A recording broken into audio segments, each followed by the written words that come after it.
Good evening, this is Chamud Fernando bringing you the news roundup.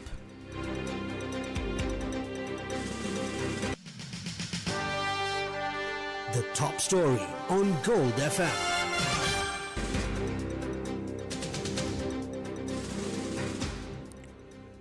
The Middle East remains in a state of unprecedented volatility. It has been nearly a month since the 28th of February when the United States and Israel launched an strike against the Iranian regime. The attack, which eliminated Supreme Leader Ayatollah Ali Khamenei, sent shockwaves across the globe, sparking retaliatory strikes from Tehran against Western allies and regional infrastructure. But what is the ultimate strategic goal of this sudden and overwhelming escalation? In an interview with Dhammik Ekanaika of Hero News, world-renowned anti-terrorism expert Professor Rohan Gunaratne says the objective is clear: total regime change driven by three urgent security threats. What sort of reasons might there be behind the US and Israeli attacks or aggression, or sudden attacks and aggression against Israel? Because no one saw this coming, and apparently this has been in the making for quite some time. What are your thoughts on that? On February 28, 2026, the United States and Israel conducted operations to dismantle the Iranian regime. And in the opening strike, they killed Ayatollah Ali Khamenei, the supreme leader of Iran.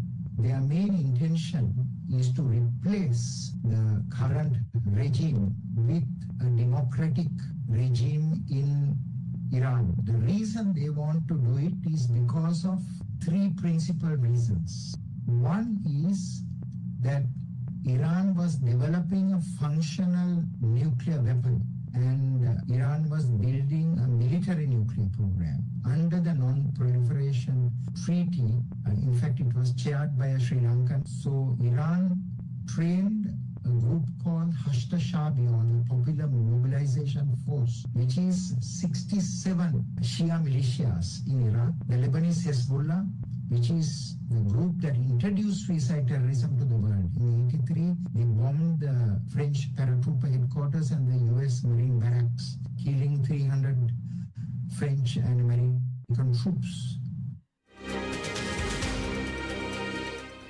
While the aggressive Western intervention has sparked public outcry in some quarters behind closed doors in the Gulf, the sentiment is vastly different.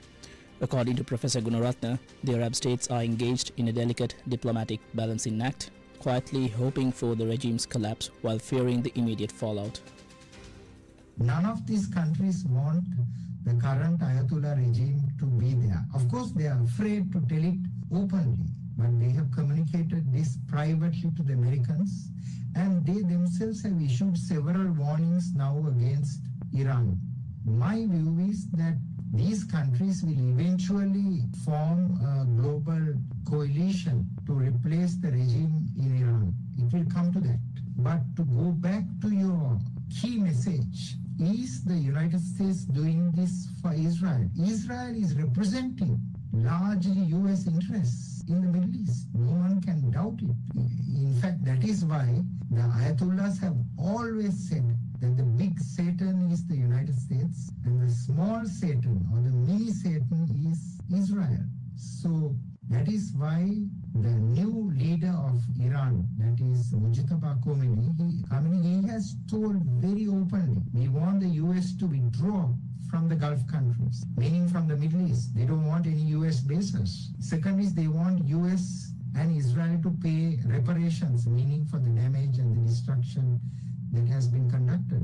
So certainly Iran will be the dominant power if there was no Israel, if there was no US presence in the Gulf or in the Levant. So entire Middle Eastern security is today guaranteed by the United States. And as the conflict drags on into a grinding asymmetric war, the fears of what a desperate Tehran might unleash are growing. Professor Gunaratne warns that beyond their conventional navy and proxy networks, the regime holds a terrifying card up its sleeve. It is in Iran's long-term interests that the current regime remnants enter into a phase of negotiation. Professor, what do you mean exactly when you say special weapons? We have seen that the Iranians have developed a huge capability for using kamikaze drones. They have used also marine vehicles that are not manned, that will go and strike vessels. It has also armed, trained, financed, and directed so many terrorist capabilities. It has also developed some biological, chemical, and radiological weapons. And if those weapons are used, certainly it will damage the region very significantly. But again, it will produce an overwhelming response from the United States, from Israel, and from other countries to protect themselves. So at this point, it is so important for Iran, the Iranian leaders, the political, military, diplomatic, security, and intelligence leaders to understand that if such weapons are used, they will be held accountable. The full conversation with Professor Rohan Gunaratne on the exchange can be viewed on the Hero News International YouTube page and Hero News English Facebook page.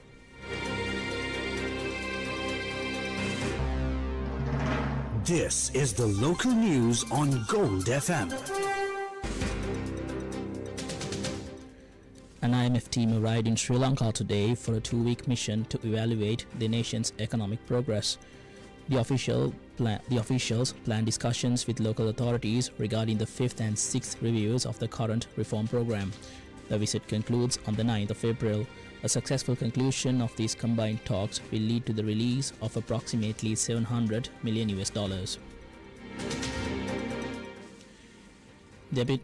Deputy Minister of Energy of Russia, Roman Marshavin, agreed to supply refined fuel to Sri Lanka during official discussions in Colombo today.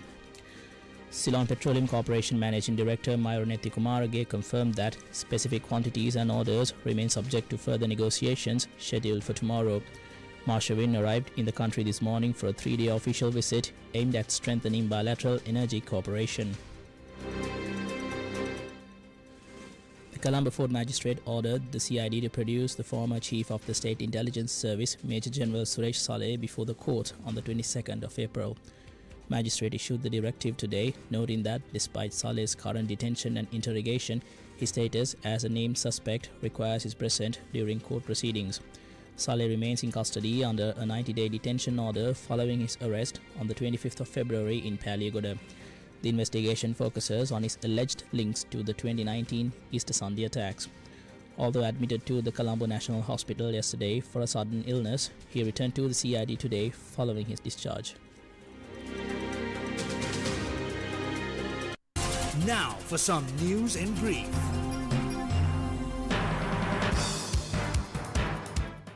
All public services at the Department of Registration of Persons will be suspended from tomorrow until further notice due to a complete system breakdown that has disrupted digital operations across its head office and all provincial branches.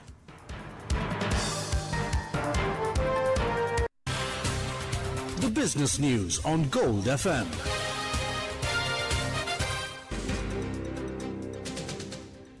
Sri Lanka's total exports in February this year reached $1.40 billion, up 4.22% last year.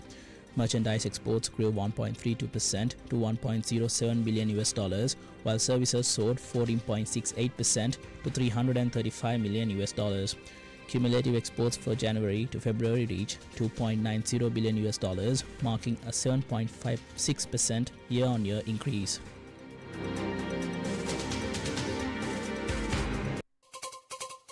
International news on Gold FM.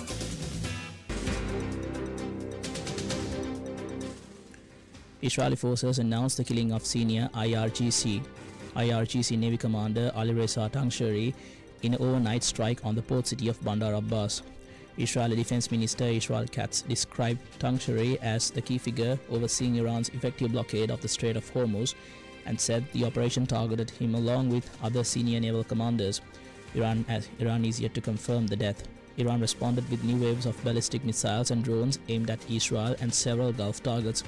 Reports indicate strikes and debris caused injuries in parts of Israel, while Iranian attacks also hit areas in Gulf Arab states, including falling debris that killed 2 and injured 3 in Abu Dhabi. Entertainment news on Gold FM. Musician Dash Crofts, one half of the legendary duo Seals and Crofts, died at the age of 85. Crofts played a pivotal role in crafting some of the most enduring yacht rock hits of all time.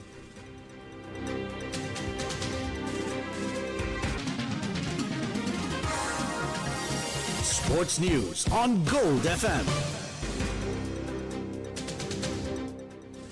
Sri Lanka's cricket tour of India is confirmed for this December, featuring 3 one-day internationals and 3 T20 internationals. The campaign begins in Delhi on the 13th of December, followed by matches in Bengaluru and Ahmedabad to conclude the one-day series. The T20 format kicks off in Rajkot on the 22nd of December, with the final fixtures set for Cuttack and Pune. That's it from the News Roundup. Have a good night. Music is love in search of a word.